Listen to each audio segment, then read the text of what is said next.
Hey guys, welcome back to my channel. My name is Elizanette, for those of you who don't know me, and today I'm doing a video that's a little bit different. I'm gonna sit down and literally tell you why you hate the way you look in 2020.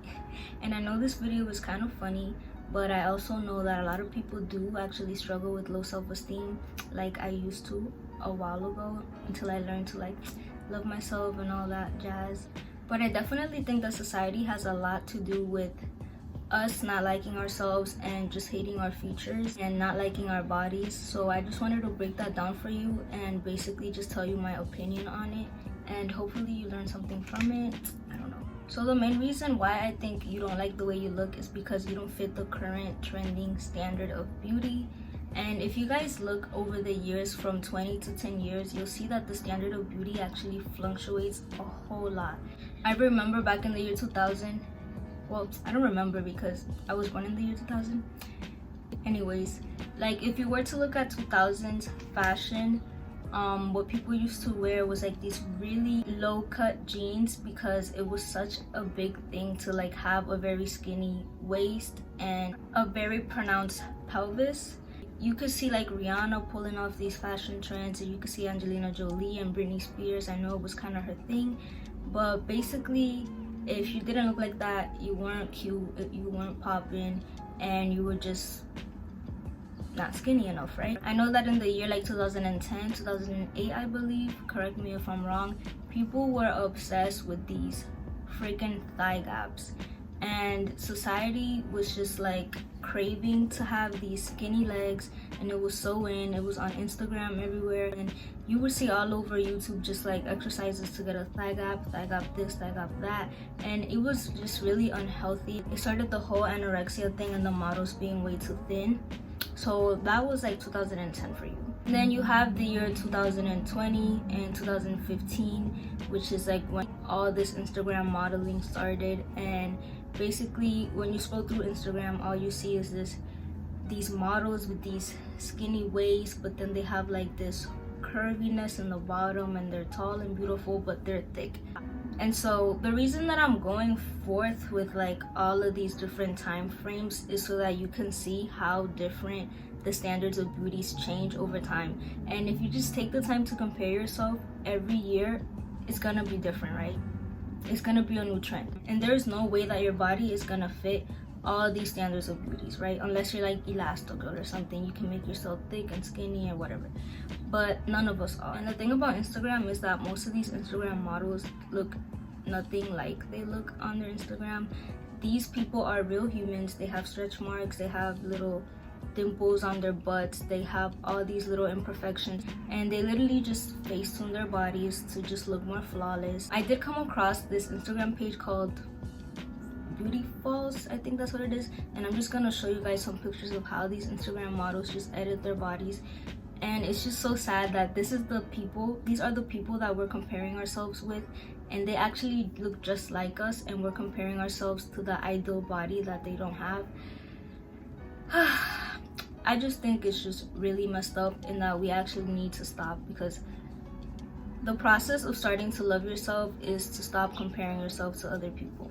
So recently, when I did realize that these Instagram models didn't look the way that they look on their pictures, and I don't know, it just kind of put me down, because I can't help it. Like, I'm really mature and I've really learned to like love myself, but it's almost inevitable to like not compare yourself when these women look so beautiful and then they get so many likes and attention, and the people that are getting all this attention are getting attention because they're beautiful, but they literally don't look like that. And so I just started to unfollow these models. Like, I don't follow Kylie Jenner, I don't follow Kim Kardashian, I don't follow any of those people.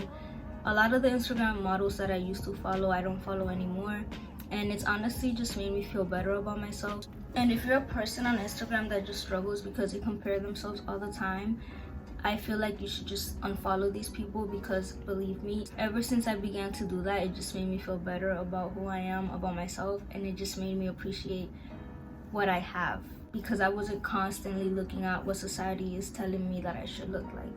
Another thing that I wanted to talk about is Snapchat. Snapchat filters are cute and all, but if you really think about it, it is so unhealthy. Like honestly, I can get cute, I can do my makeup, and I can feel pretty, and the moment I turn on my Snapchat, like I go straight to a filter, because a filter just makes you look better, right? But what I have noticed recently is that these filters are super racist, and this probably sounds crazy to you, but I mean, I'm gonna show you. So basically, in the Latino community and the African American community, there's a lot of colorism going on, and there's just like a lot of racism even with the way that you look.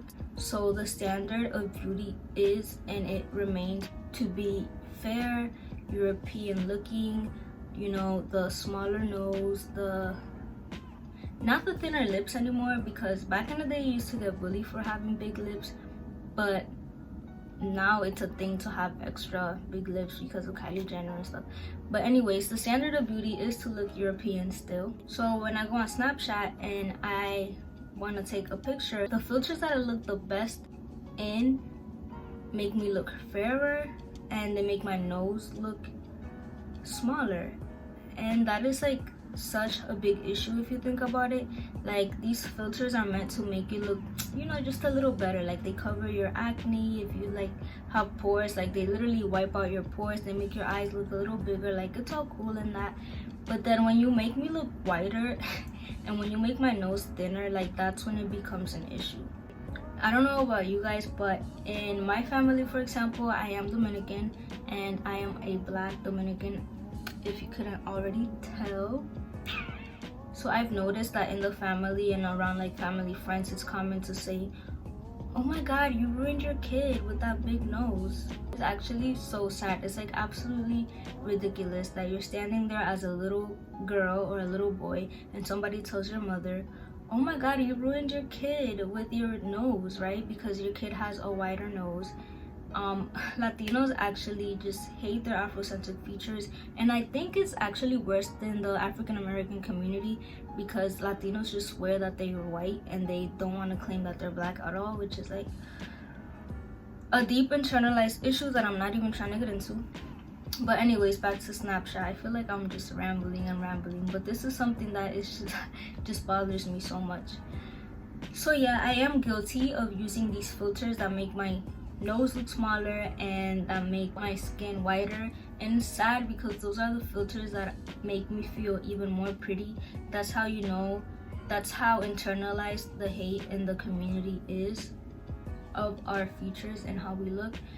And so moral of the story is, if you just keep comparing yourself to other people and then you're wanting to look like somebody else, you're never gonna be happy with yourself. And society is literally working towards putting this in your head that you're not good enough, that if you don't look like this, you're not cute, or if you don't look like this, you're not worthy and you're not picture perfect or whatever. And I just wanted to let you guys know that that is all BS. And honestly, we've come a long way. I do see more acceptances of different body types for modeling. Like, I know thick girls are getting modeling jobs, girls who aren't perfectly slim thick, and I just love seeing that and stuff, and that's all good.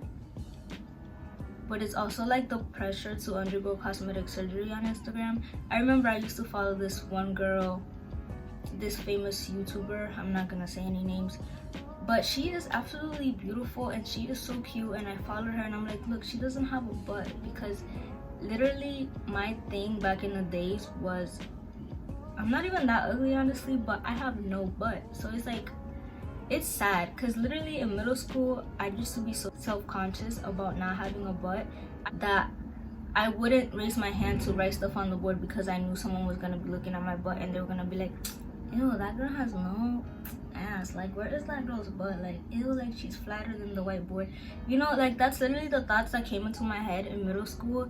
And it's so sad, because really I should be worrying about doing my math homework. I should be worrying about, I don't know, what lip gloss looks cuter, how nice my hand sanitizer smells. But no, like I was actually worried about being judged because I didn't have a butt. And that all started with Instagram. I know it did. It all started with just looking at other girls and comparing myself even from that young age. And it's actually wild, because back in the day, like in the year 2000, if you had a fat butt, you got bullied for having a fat butt. And now it's like you have a fat butt and it's like, that booty. You know what I mean? But where was I going with this? Oh my god, this video is so unorganized. What was I even saying? Hold on. Yeah. I was talking about the girl that I follow on Instagram. Anyways, I used to be so glad because there was someone out here that was pretty, had no butt, and was unashamed. Like, she would post pictures with her little butt, you know, little booties matter or whatever. But then she got surgery. Like, she literally got a BBL, and I just felt so betrayed. Like, I was like, wow, like I really did look up to you. You didn't have a butt, but you were confident enough, and you still look cute because you knew you still look cute. And then you went and got a whole surgery. Like, baby girl, like, why? Why? Anyways, after unfollowing all those Instagram models, my confidence level has gone up. And I want to just tell you guys that no matter how you look, like, I don't care if you have a wide nose, you better embrace that nose, because God gave it to you, and he gave it to you for a purpose. He just didn't like slap all these features on you for no reason. He knows exactly why he made you the way he made you, so you better appreciate that. You feel me? If you have big lips, little lips, it doesn't matter. Embrace them. If you're skinny, no butt, broad shoulders, big boobs, little boobs, ugly toes, cute toes. I'm just kidding. My toes are mad cute though. Like, I'm not even gonna lie. Like, my toes are mad cute.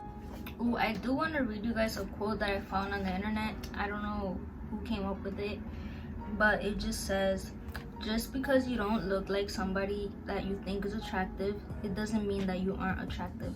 Flowers are pretty, but so are sunsets, and they look nothing alike.